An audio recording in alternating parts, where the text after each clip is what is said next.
ప్రియమైన వాళ్ళారా, ప్రభువైన యేసుక్రీస్తు నామంలో ఈ యొక్క ఉదయకాల సమయాన మీ అందరికీ నా హృదయపూర్వక వందనాలు తెలుపుకుంటున్నాను.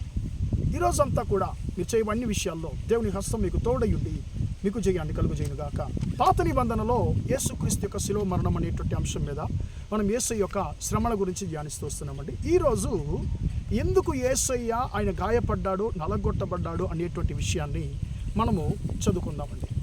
యెషయా గ్రంథము 53వ అధ్యాయము మనందరికీ చాలా పరిచయమైనటువంటి ఒక అధ్యాయం అండి.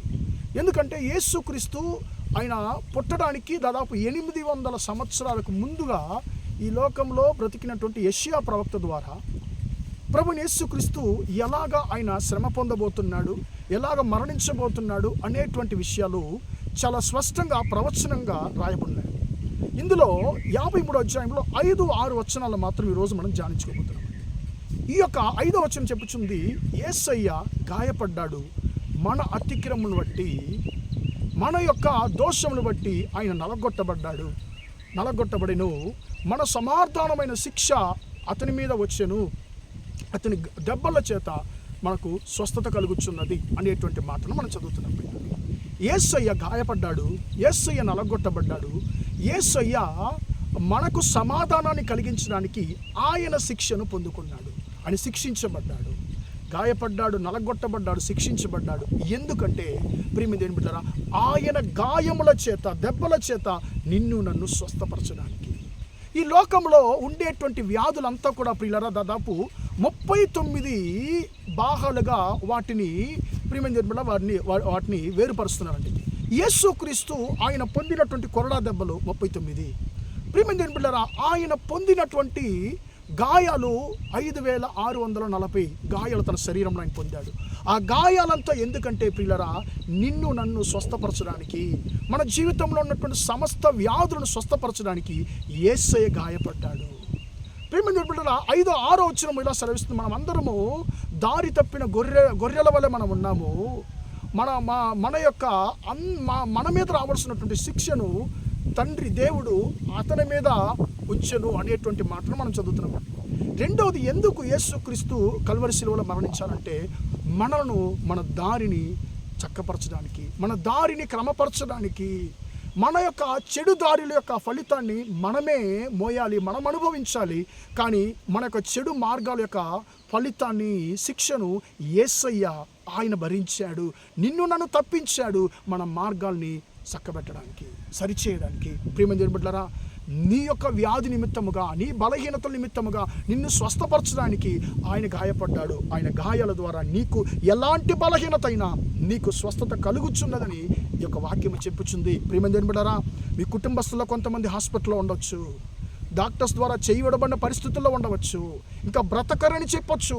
కానీ మీరు విశ్వాసముతో ఈ యొక్క యెషయా 53:5 వచనాన్ని మీరు విశ్వాసముతో మీరు నమ్మి మీరు ప్రార్థించినట్లయితే యేసుక్రీస్తు యొక్క గాయాలు ఎటువంటి బలహీనతను కూడా స్వస్థపరచడానికి అవి శక్తి గలవి అని చెప్పి వాక్యము సెలవిస్తుంది. ఎందుకంటే నిన్ను నన్ను స్వస్థపరచడానికి ఆయన గాయపరచబడ్డాడు, నిన్ను నన్ను స్వస్థపరచడానికే ఆయన శిలువ మరణాన్ని స్వీకరించాడు.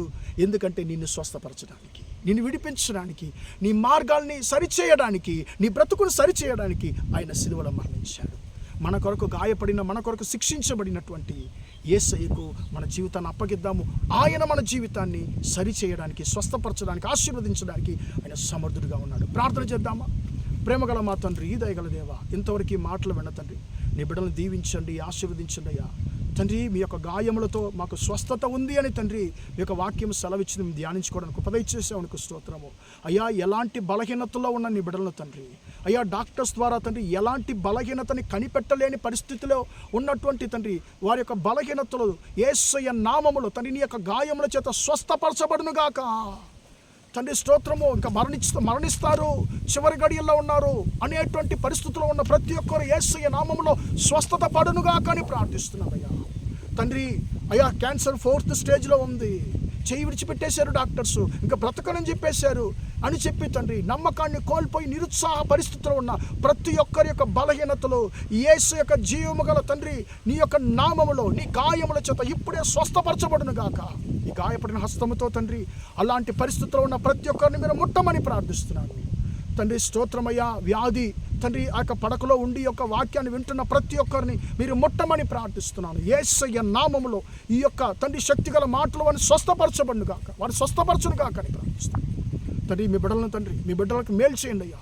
మీ బిడ్డలను తండ్రి వారి యొక్క పరిస్థితి నుంచి లేవనెత్తమని ప్రార్థిస్తున్నాను అయ్యా. వారు దీవించండి, ఆశీర్వదించమని యేసయ్య నామములో ప్రార్థించి అడిగి వేడుకొంచున్నాను తండ్రి. ఆమేన్ ఆమేన్. ప్రియమైన వాళ్ళారా, దేవుడు దీవించి ఆశీర్వదించును గాక. Praise the lord, praise the lord.